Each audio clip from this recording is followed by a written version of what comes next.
Hello, ladies and gentlemen. My name is Day 9, and I'm wearing a new shirt. Oh, that's right. You might be wondering where I got a shirt like this that says After Hours Gaming League. I got it from Team Microsoft, who made me my very own Day 9 shirt. Oh, you're not even seeing it. Yeah. Oh, Day 9. That's right. Holy crap, this shirt is thick and very warm. Oh my god.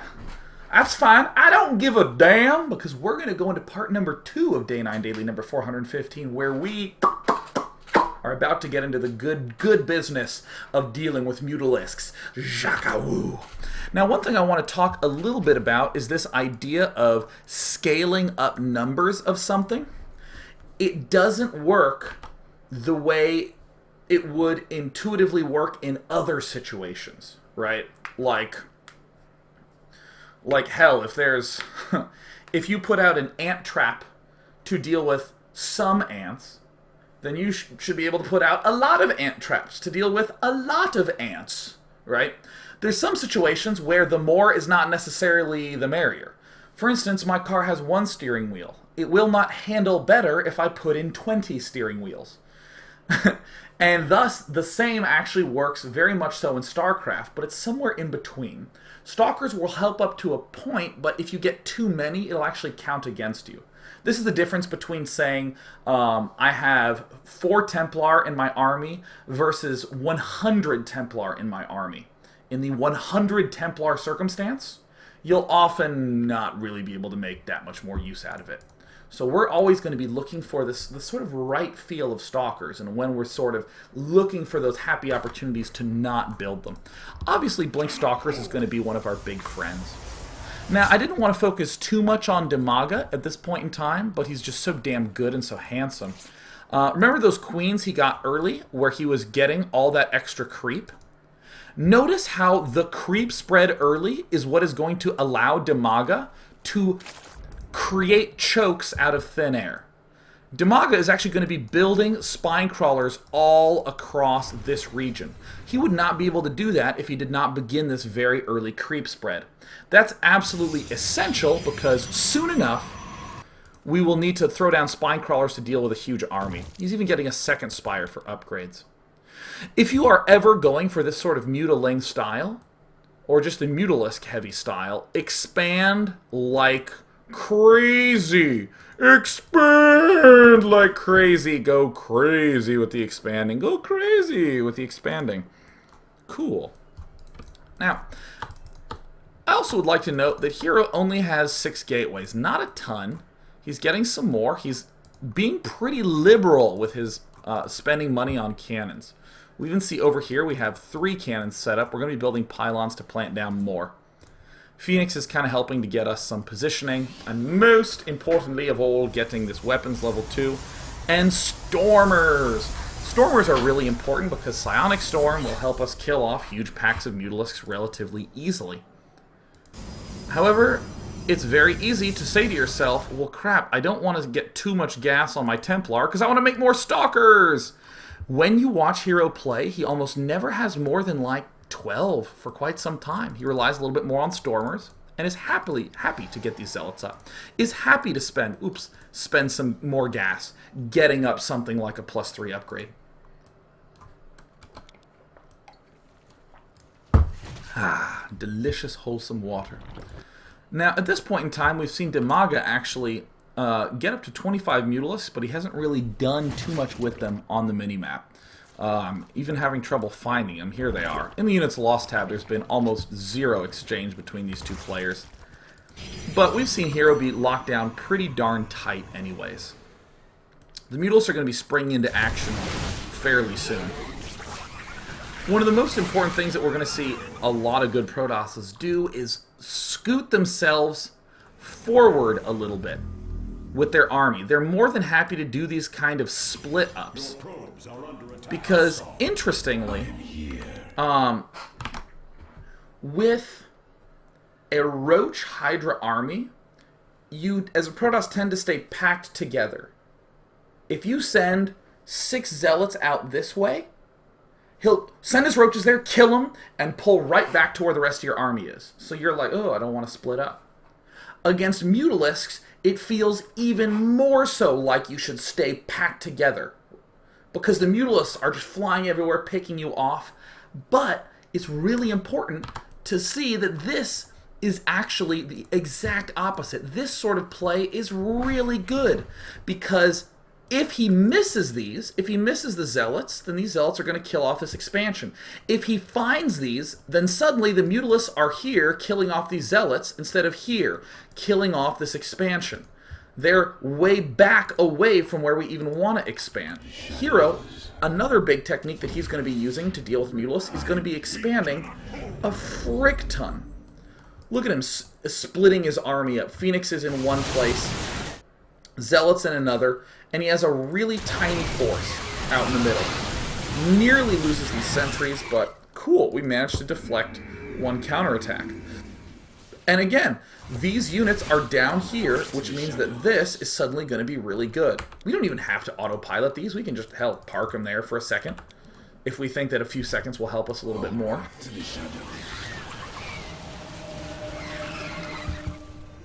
Now, Dimaga is still massing up a bunch of Mutalisks. He hasn't really leapt into action necessarily. But now here he is, springing right on in full force. Hey, our Zealots didn't even kill off this expansion. Oh, that's so terrible. Absolutely not. Look at how much progress we've made with these units, with all these Stalkers. We've been able to waltz all the way over there. Our Phoenixes have been able to poke over here. Let's look at that again from Liquid Hero's point of view. There's that sudden reveal when you're, from a commentator's perspective or an observer, watching GSL or something like that, to see, oh, the Zealot harass didn't work, but oh, the other attack is going to work really well, derp, derp, derp. But in reality, Hero, as we're seeing him move across this minimap, and this is where you should be looking, by the way, as he's moving across these minimap, look at how far away these two pieces are. He is hitting up here at the top, the rest of his army's here, and he's expanding over here.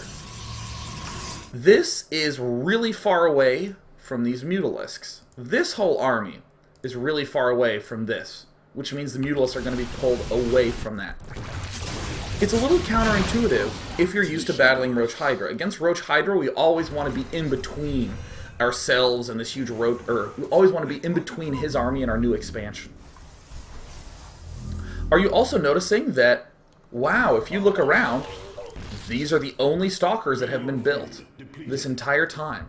The rest of the time has been Templar. The rest of the time has been expanding. A lot of money on cannons. Ooh, while I was talking about cannons, we actually missed a really great pick-off right there by Liquid Hero.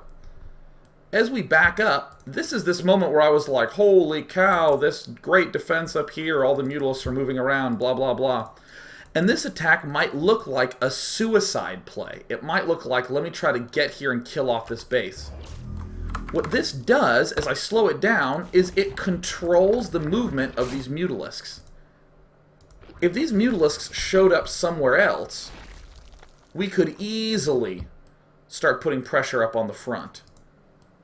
But we're just kind of waltzing through the middle. Do we even have an observer? I think this is actually our first observer. It's our second observer of the whole game. We're just marching around here, darting, being very bold with these Stalkers, because we have the wonderful benefit of some Psionic Storm, and a Guardian Shield if he really wants to get crazy, and of course some Force Fields. But we're seeing that Hero is happy to lead with Stalkers. And you see this? One Stalker blink.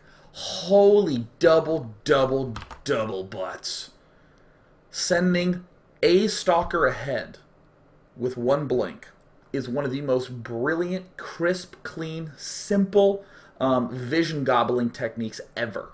Just send it forward. It's so safe. And suddenly, as he steps here, he sees his huge army here. Oh, cool. Look, all Zerg's troops are right there at the front. He sees that the Mutalisks are trying to poke their way down here. And this allows him to reposition his army a little bit better. Now, notice that Hero is now suddenly moving more southward. He's getting himself in a little bit more of a defensive spot, but he's managed to build a ton of cannons up here. He gets some Templar up that have plenty for Storm. And he still has been controlling his watchtowers really well. This Zergling counterattack is what kills a ton of people. So many people will die to this Zergling counterattack because all the focus was in having this huge army together in the center. But it was a split attack, perfectly designed to set up this expansion. At the same time, Dimaga's starting to move over to this side. There is a Templar just hanging out all over the place for Hero. We see some Stalkers warp in. We haven't really seen that many Stalkers warp in other than these ones in the center. There's been, what, 18 Stalkers pretty much the whole game that have been constructed? No Stalkers have really died. The rest has been cannons, Templar, and expanding. And now all of a sudden, when this huge force sweeps in, being really annoying, one Storm, really good, blinks towards the huge amount of cannons he has. Here's some more stuff coming in. Oopsie daisies, accidentally completely misses that Storm altogether. Obviously seems pretty darn important to have good control over the Storm. But we're not dead, screwed in the water, if we lose just one. Now, this is because this one has some good energy. We have another one parked over here. Hero's actually really good and very responsible about having a lot of Templar around here. And this is, again, another point where it's really easy to just be like, ah, crap, and lose. However, what is the most important part about the end of the game? All the mid-game and the late game, what's it about, you guys? Come on. Come on, say it to me. Say it to me. It's about managing expansions. Yes! I'm even seeing it fly up in the chat. Fly up in the chat. Look, I'm pointing really invasively close like the characters in Amalur. Managing expansions is really the big deal. One of the reasons why Mutalisks works so well is because it confuses players as to how to properly manage bases. When this attack happens, more often than not, the entire Protoss army will be here, pulling back, which makes it really hard to shut down an expansion up here or an expansion over here, or hell, even corner bases like one here and one here. But we're seeing Hero just calmly march forward to pick off one base, and he's going to pull back. This army will eventually have to be in a direct engagement. Even if we want to do a base race, even if we want to do some sort of base race, those Mutalisks will eventually have to engage us directly. A base race is really hard if your Protoss opponent is shutting down expansions all over the place. Now, when Liquid Hero does this, he's going to just walk home. He's just going to march himself right on home again. You're noticing that I'm pulling back lots and lots and lots? I'm not going to lie. Dealing with Mutaling is not particularly straightforward. It's not just like, oh, he has Marines, so I built 3 Colossi, and now he has no Marines, and now I have some extra ladder points. There's a lot of positioning going around, a lot of different things happening at the same time. I'm trying to explain each one of them as we go, but almost everything that I'm describing can be summed up by just saying, look at the damn minimap. Mutalisks here, cool, we can hit this opposite end base. Remember me talking about dynamic positioning? Mutalisk here, which means that it is impossible for him to defend an attack up here. And look, we have control over 1, 2, 3 watchtowers. Excellent. This attack's going to work really well. You see this huge stream of Zerglings moving along? Now we're going to try to pull back to intercept it. We have this great sense of where all of everything is being positioned. So here, as a warp-in, really good spot. Trying to get in the way of our opponent and these bases. Look at this nice shutdown, and Hero actually hanging out here. The Mutalisks are right smack dab in the middle of everything. But this is a pretty damn good angle to cut off these Zerglings coming in, to be able to cut off these Mutalisks on the retreat. Right now, I'm feeling like Hero is in a little bit of a defensive position. He wants to try to keep that rightmost expansion alive. Be careful of that. That'll kind of always happen. Hey, look at this. Counterattack getting completely shut down. Look, we have Stalkers just in the middle. Ever wondered what would happen on a map where there's no watchtower? Well, cool. You just position some units in the middle. Be able to deal with that quite well. The Blink Stalkers kind of serve as... I'm almost envisioning like if you play like Legend of Zelda or Mario games where you have a boss that has like the center core, and that's, you know, where you hit him to deal the damage, but then he has these like giant flailing tentacles that you have to dodge, and he's throwing all these projectiles. You want your stalkers to be like the tentacles that are like flipping around and whirring, and then the slow-moving core of the boss, that's like your Templar and your sentries. That is the one thing that these Mutalisks will be very, very leery of engaging. And you can sort of grow the size of your giant final boss army by just blinking carefully forward and back. Base is under attack. So suddenly we found that Liquid Hero has managed to work his way all the way back to his own base with some very nice positioning, and these Mutalisks can almost never engage these Stalkers directly because there's the Templar Stormers behind him. Also, gas is the most important resource when you're up against a Mutalisker, so taking a fast fourth base but mining 0 gas is ill-advised. Doom, doom, doom, doom, doom. And it's at a time like this where, remember how I said that having 10 steering wheels in a car is basically going to be just as effective as having 1 steering wheel in a car? It's not going to help that much. Having a handful of Stalkers to deal with these Mutalisks is all you need as long as you have a Templar behind. As long as there's a Templar on the other side, Dimaga can't really afford to do this kind of kiting action. Now I also want you to just envision where Hero is constantly removing his army. Mineral field. He always seems to want to pull out into the middle of the map. You'll also notice that once this Mutalisk army retreated back here, we now know that this whole top left is super ultra vulnerable. Base is under attack. Super incredibly vulnerable. Just having a few blink stalkers, absolutely fine. We have a Templar here. And Hero can begin moving all the way around, start gobbling up some more map control. He now has control of a tower. He knows where the Mutalisks, down in this south position. So it's probably a pretty good time to begin kind of moving over here to the left to try to kill off any sort of expansion that's here. Additional pylons.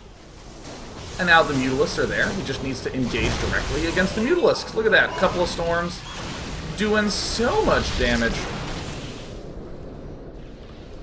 The Dark Shrine is something that I think should come up eventually, but not ever really before you're starting to take more bases. Hero makes it look so effortless and so easy to take a ton of expansions. And notice once he blinks forward to kill off those Mutalisks, it's so tempting to just sit and camp and try to quote-unquote trap all the Mutalisks in there. Absolutely not. Hero going to just jump right back out into the middle of the map. And the one thing I think he's low on is Stormers.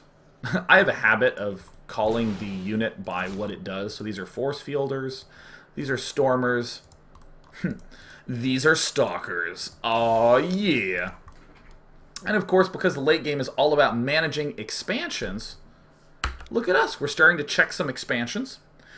And I'll throw a little brief reminder out there of something we saw happen in the earlier stage of the game.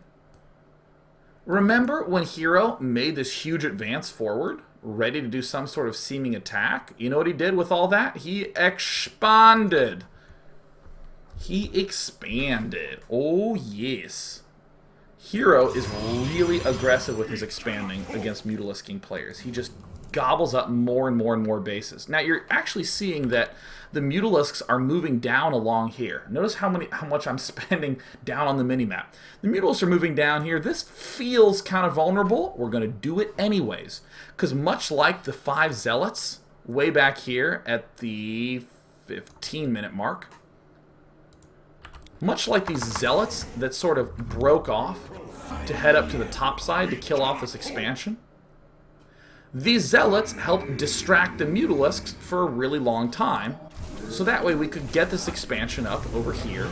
See, there's the distraction, and here's another base going up.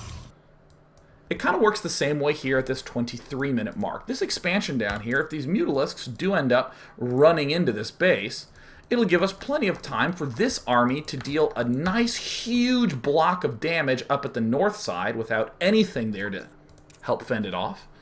Well, we have just enough Stalkers. Not too many, not too little, but just enough with a Stormer there to back up. Again, we're making a lot of plays to try to carefully, gently reposition ourselves, get these watchtowers up. Now here, Splitting can seem so difficult and so counterintuitive. We see huge Mutalisk army moving down here. Oh no, we have to cancel. Oh no, we need these stalkers in position. Well, neat. We know for a fact that whatever we choose to send up to the top right is going to stay alive. Why? Because the whole damn army's down here. The whole freaking army is down there. And look, this, sure, it helps keep the stalkers alive a little longer, but it's also making all these Mutalisks farther away from these stalkers. And because the late game is all about managing expansions, we're seeing that literally Hero has not engaged once. Oh, that's so awesome. Liquid Hero literally has not engaged this whole line of spine crawlers once. He's just been killing off a base, catching these guys out of position. And because Dimaga's a little bit too good, he manages to escape with a good chunk of Mutalisks, but not before losing a lot. These stalkers still wreaking a lot of havoc. You might think to yourself, well, God, I don't really have the multitasking ability to do that. You do! You're wrong! You're better than that! Just take 8 stalkers and just be like, attack, move, and then ignore them. Even like bronze, silver leaguers, you're thinking, oh, I never multitask that well. Sure you can. All you gotta do is look at the minimap and think, oh, that's where the Mutalisks are. If the Mutalisks are here, they can't be dealing with all this stuff. I'm gonna throw them back here. So I'll just put a little bit down there. This is one of the best ways to deal with mobile armies. Weirdly enough, mobile armies tend to be very easily manipulated by just putting a dash of things here, a dash of things there. And if you can just sort of corral it in, they have a very hard time. So Hero literally doesn't even know if there's a base up here. He just checks because this is guaranteed safety. And then how many stalkers does he leave behind? Well, yeah, just like 10. With, of course, some reinforcing stormers always nearby. More reinforcing stormers. And you're seeing that Hero is not perfect. Hero's losing a couple of dudes here and there, having a little bit of an issue, but I think this is one of the most amazing things to note, that we're 25 minutes into a game. There's been Mutalisk harass all the hell over everywhere. And still, only 22 workers killed. Only 22. This is not because Hero has been pulling away really quickly. This is not because Hero has had all the units there at his base and has pushed the Mutalisks away. It's because Hero is in the middle of the map so often the Mutalisks never even really feel like they can enter the base. And whenever they get close, I mean, hell, whenever Mutalisks are starting to swing over this way to maybe come down like this and hit this expansion, there's a whole army here already in the way. The best way to deal with Mutalisks is to be out in the middle of the map, as we've been seeing a lot. So we're going to go into part 3 right after this. It's going to be a shorter part 3 because we have the After Hours Gaming League, bam, coming up right after that daily. See you in a sec, guys.